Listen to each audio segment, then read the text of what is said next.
but I knew I was supposed to. And we had been married just 3 weeks when he had a heart attack.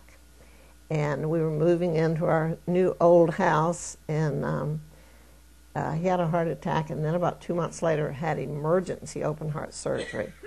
And they just, the doctor all day long was sending a nurse out to tell me that he probably wasn't going to make it.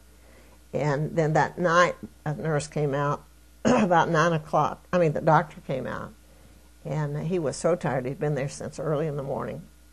And he said, "Mrs. Green, tonight, without any warning, at 7:20, your husband's heart stopped." And we were able to shock it back, and then 20 minutes later it stopped again, and we were able to shock it back. But I can't give you any confidence that he'll live through the night. And so the way I had operated all those years is when I got in a tight spot, I would just make a deal with God. I would say, if you will do this, I will do this. Now, I never was able to carry through on my part of any deal. I'm glad I couldn't. If I could have, I wouldn't have needed him. But anyway, I went down to the chapel to make my deal with God, that if you will let my husband live, I will really get it together. And when I stepped into that chapel, for the first time in my life, I experienced the fear of God. And all of a sudden, I knew he didn't make deals. First time in my life, I knew he didn't make deals. I knew that he could do whatever he wanted to do. I knew he would do whatever he wanted to do. So I just simply said, I knew the fear of God, I knew he didn't make deals, and I knew I didn't know him. All those years of the cloud of pretense were just gone. He just puffed it away. And I stood there in the fear of the Lord, and I said, whether he lives or whether he dies, my life will be different after tonight. And it was. 10 days later, we went home from the hospital. But I had been in the Word for years to get a lesson for someone else. But I had never eaten it. It had never been the bread of life to me. I had never longed for it. And I began to get into the Word, and without my even knowing what was happening, the Word began to change me from the inside out. I didn't know what was happening. I knew that I just fell in love with Jesus. And probably if anybody had asked me, I would have said, well, I guess I got filled with the Spirit. I sure had been filled with a different spirit, I'll tell you that. But I didn't know what happened. And Milton came home from the hospital with a death sentence. They said that he would probably live from 6 months to 2 years. And he came home scared to death. You know, in the hospital, when his heart stopped twice, I'm convinced that he had, that the reality of hell came to him. Because he, before the surgery, was so macho. You know, I said, Milt, can I get a preacher in to talk to you before the surgery? No, let's have a party. So we had a suite in the hospital, and he just wanted friends and family, and he was a laugh a minute. But you know what? After his heart stopped, he was scared to death of dying. Those pains would come into his chest, and terror would just be written all over his face. And he didn't want me to know how afraid he was, but it was just obvious that he was terrified.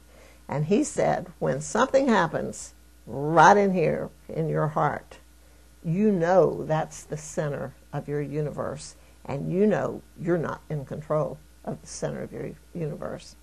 So he came home dying, and Milt's biggest problem was that he couldn't forgive himself. He would say, I know I'm the sorriest man who's ever lived, and I just don't know how God could forgive me. And one night, just in simplicity, I said, well, Milt, if God forgives you, and he does, is it not a sin not to forgive yourself? And God took that little bitty thing. And that night after I went to sleep, Milt just cried out to the Lord and asked him to save him. And he woke up the next morning a different man. Still sick and weak, but so in love with Jesus and so much love for other people. And we began a season in our life. He was going out and telling them. He had a little testament, and he didn't know where anything was, so he had the page written down, and where he was supposed to turn, the scripture and the page, and he would go out and he would find people, and his hands would just shake from. He didn't know about the powers of darkness, and he didn't know why he could be confident in anything else except when he began to share about the Lord. But he would go anyway, so sick that he would just think he wouldn't make it through the day. And with that little New Testament in his hand, just shaking. But you know what? He was faithful. He would go. He would go. And God never has led us to very many people who in this world have importance, but he's led us to a whole bunch who are important in God's eyes. And Milton would go out and he would find alcoholics or drug addicts, prostitutes, and he'd tell them about Jesus, then he'd bring them home with him. And that was my part, to learn to live with a house full of people, to learn to put folks into bed at night and just pray, oh Lord, if they have stuff in their hair, will you please protect my linens? And I'm sure lots of them did, and we got some of them along the way. I remember, this was from our grandson, but I remember, it's just a little aside, Milt teaching up there in Dallas just to thousands, and I remember him doing this a lot. And when the meeting was over and he came home, he said, Joyce, look at my head.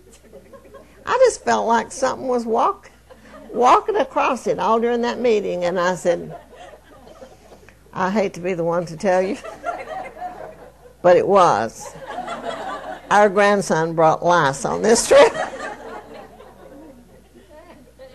There goes, he's already gone. There goes his reputation some more. But that's just the way we lived. I mean, our life by any normal standard was just crazy, but it was normal for us because that's what God put in our heart, that if you're going to tell people about Jesus, that your words are pretty hollow. If you tell them about Jesus and they have needs and you shake their hand and say, be warmed, even though you don't have a place to live, eat well, even though they don't have money for food, the gospel just does not have much impact if there's not a follow-through. And I never have seen where it could be any different. I was reading today about in the early church and how whatever they had, they shared. And you know what I have the assurance of? Hard times are coming. Hard times are coming, and God himself is going to take us back to that place where we have to share. And and I learned lots of things through those days. I learned that I always had to be fully dressed when I went out of my bedroom. There are a lot of stories, but I'm not sure they're proper.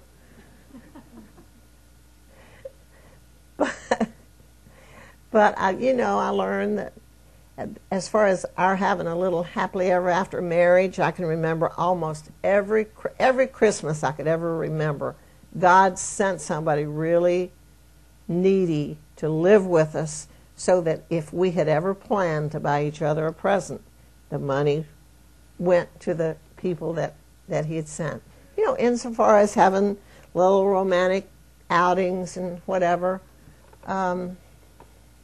it just didn't happen.